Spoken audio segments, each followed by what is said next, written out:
Good morning students. ఈ క్లాస్లో మనం ఎలక్ట్రిక్ ఫీల్డ్ ఇంటెన్సిటీ అంటే ఏంటి, లేదా దీన్ని ఇంకొక పేరుతో పిలుస్తారు ఎలక్ట్రిక్ ఫీల్డ్ స్ట్రెంగ్త్ అంటే ఏంటో మనం డిస్కస్ చేద్దాం. దీని మీద ఒక చిన్న టాపిక్ కూడా మనం డిస్కస్ చేద్దాం. సో ఈ ఎలక్ట్రిక్ ఫీల్డ్ ఇంటెన్సిటీ అనేది వెక్టార్ క్వాంటిటీ. లాస్ట్ క్లాస్లో మనం ఏం చెప్పుకున్నాము, అసలు ఎలక్ట్రిక్ ఫీల్డ్ అంటే ఏంటి, ఎలక్ట్రిక్ ఫీల్డ్ లైన్స్ అంటే ఏంటి, వాటి యొక్క ప్రాపర్టీస్ డిస్కస్ చేసుకున్నాం. సో ఏదైనా ఒక ఛార్జ్ ఉంటే, ఒక పాజిటివ్ ఛార్జ్ కన్సిడర్ చేసుకుంటే, ఆ ఛార్జ్ అనేది తన చుట్టూ కొంత ఏరియాని ఇన్ఫ్లుయెన్స్ చేస్తుంది. ఆ ఇన్ఫ్లుయెన్స్ చేసే ఏరియాకే మనం ఎలక్ట్రిక్ ఫీల్డ్ అని పేరు పెట్టుకున్నాం. So in order to represent the electric field we consider some imaginary lines, they are called electric field lines. అంతవరకు చెప్పుకున్నాం. ఇక్కడ ఈ పాజిటివ్ ఛార్జ్ వల్ల కొంత ఏరియా అనేది డెవలప్ అయింది. ఆ ఎలక్ట్రిక్ ఫీల్డ్ లోపల తీసుకొచ్చి మనం ఏదో ఒక ఛార్జ్ పెడుతున్నాం. ఫర్ సపోజ్ నేను Q0 అనే ఒక ఛార్జ్ పెట్టా. సో ఒక యూనిట్ పాజిటివ్ ఛార్జ్ని తీసుకొచ్చి పెట్టా. ఇప్పుడు ఈ ఫీల్డ్ వల్ల ఈ ఛార్జ్ మీద ఒక ఫోర్స్ అనేది డెవలప్ అవుతుందని చెప్పాను కదా. ఆ ఫోర్స్ని మనం ఏమని మాట్లాడతామంటే ఎలక్ట్రిక్ ఫీల్డ్ అని మాట్లాడతాం, ఎలక్ట్రిక్ ఫీల్డ్ స్ట్రెంగ్త్ అని మాట్లాడతాం. ఫర్ సపోజ్ ఈ ఫీల్డ్ వల్ల ఈ ఛార్జ్ మీద ఎంతో కొంత ఫోర్స్ అనేది డెవలప్ అవుతుంది కదా, ఆ ఫోర్స్ F అనుకుంటున్నా. So F is proportional to Q0. ఇప్పుడు మనం తీసుకున్న ఛార్జ్ అనేది స్ట్రాంగర్ ఛార్జ్ అయితే ఫోర్స్ ఎక్కువ ఉంటుంది, మనం తీసుకునే ఛార్జ్ అనేది వీక్ ఛార్జ్ అయితే ఫోర్స్ అనేది తక్కువ ఉంటుంది. So the F is proportional to Q0. ఇక్కడ మనం ప్రపోర్షనాలిటీ తీసేయడానికి ఒక కాన్స్టెంట్ ఇంట్రడ్యూస్ చేస్తున్నాం. So F is equal to E into Q0. Here E is the electric field strength that depends upon the both charge and field. So E is equal to F by Q0. So this is the formula for the intensity of electric field. Here F is, you know that F అంటే ఏంటో మనకు తెలుసు. ఏంటి F అంటే Coulomb's force, దాన్ని electrostatic force అని చెప్పి రాసుకున్నాం. Here F is equal to, we know that Coulomb's force. Coulomb force అంటే ఏంటి, దాని యొక్క ఈక్వేషన్ ఏంటి అన్నది నేర్చుకున్నాం.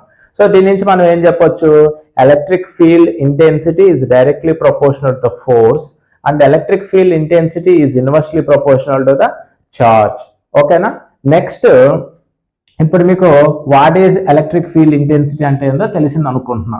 సో సింపుల్గా E is equal to F by Q. అంటే మనకి కూలుమ్స్ ఫోర్స్ తెలిస్తే ఇంటెన్సిటీ ఆఫ్ ఎలక్ట్రిక్ ఫీల్డ్ మనం ఈజీగా ఫైండ్ అవుట్ చేయొచ్చు. ఇక్కడ మీకు ఆబ్జెక్ట్కి సంబంధించి ఒక పాయింట్ చెప్తాను వినండి. ఇది మీకు ఐపీలో కూడా అప్పుడప్పుడు 4 మార్క్స్ అడుగుతూ ఉంటాడు. Derive then expression for the intensity of electric field due to a point charge అని అడుగుతుంటాడు. సో చూడండి, intensity of electric field due to a point charge Q0. ఓకేనా. ఒక పాయింట్ ఛార్జ్ ఇస్తే ఆ పాయింట్ ఛార్జ్ యొక్క intensity of electric field E, లేదా దాన్ని ఇంకో టర్మ్స్ లో పిలుస్తారు. ఏమని పిలుస్తారు, ఎలక్ట్రిక్ ఫీల్డ్ స్ట్రెంగ్త్ అని కూడా పిలుస్తారు. సో ఫర్ సపోజ్ 2 ఛార్జెస్ ఉన్నాయి. Q అనే ఛార్జ్, దానికి R అనే డిస్టెన్స్ లో Q0 అనే ఛార్జ్ ఉంది అనుకుంటున్నాను. ఫస్ట్ ఈ రెండింటి మధ్య కూలుమిక్ ఫోర్స్ ఎంత ఉంటుంది. ఫర్ సపోజ్ నేను ఈ 2 ఛార్జెస్ అనేవి సేమ్ ఛార్జెస్, అంటే పాజిటివ్ ఛార్జెస్ అనుకుంటున్నాను. సో దీని నుంచి మనం F ఈజ్ ఈక్వల్ టు ఏం రాయొచ్చు, from coulombs law 1/4πε0 Q0 by R². ఇది మనకు తెలుసు. ఓకేనా. ఇప్పుడు మనల్ని అడుగుతుంది కూలుమ్ ఫోర్స్ కనుక్కోమన్నాడా, ఇంటెన్సిటీ ఆఫ్ ఎలక్ట్రిక్ ఫీల్డ్ కనుక్కోమన్నాడా. Here we have to find the intensity of electric field.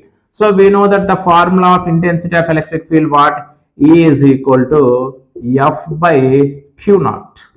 So from this 1/4πε0 into Q0 by R² divided by Q0 divided by 1/Q0.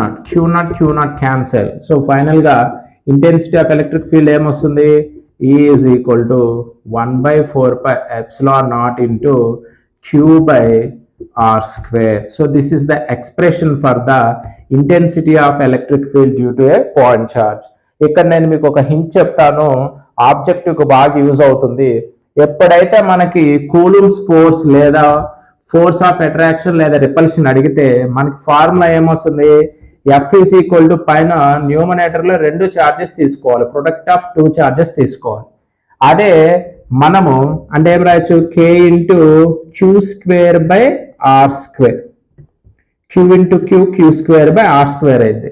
ఒకవేళ అదే మనకి ఇంటెన్సిటీ కనుక్కోమంటే ఏమవుతుంది, E is equal to K into Q by R square. Simple గా గుర్తుంచుకోండి, options లో మీరు problem solve చేసేటప్పుడు ఫోర్స్, కూలుంబ్స్ ఫోర్స్ అడిగితే, రిజల్టెంట్ ఫోర్స్ లేదా నెట్ ఫోర్స్ అడిగితే మనకి ఎఫ్ ఈజ్ ఈక్వల్ టు ఏమొస్తుంది, K into Q square by R square వస్తుంది.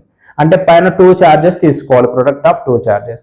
అదే మనకి ప్రాబ్లంలో find the net intensity of electric field అన్నా, నెట్ ఎలక్ట్రిక్ ఫీల్డ్ స్ట్రెంత్ అన్నా, రిజల్టెంట్ ఎలక్ట్రిక్ ఫీల్డ్ స్ట్రెంత్ అని అడిగినప్పుడు మనకు ఆప్షన్స్ లో ఏముండాలి, is equal to K into Q by R square. గుర్తుంచుకోండి, న్యూమరేటర్ లో ఒక క్యూనే ఉంటుంది, సో బ్లైండ్ గా గుర్తుంచుకోండి. Q square by R square coulomb force, Q by R square electric field strength. So ఈ టాపిక్ మీకు అర్థమైంది అనుకుంటున్నా. మీకు ఫిజిక్స్ సంబంధించి అలాంటి డౌట్స్ ఉన్నా కామెంట్ సెక్షన్లో కామెంట్ చేయండి, నేను ఖచ్చితంగా మీకు ఆన్సర్ ఇస్తాను. Thank you.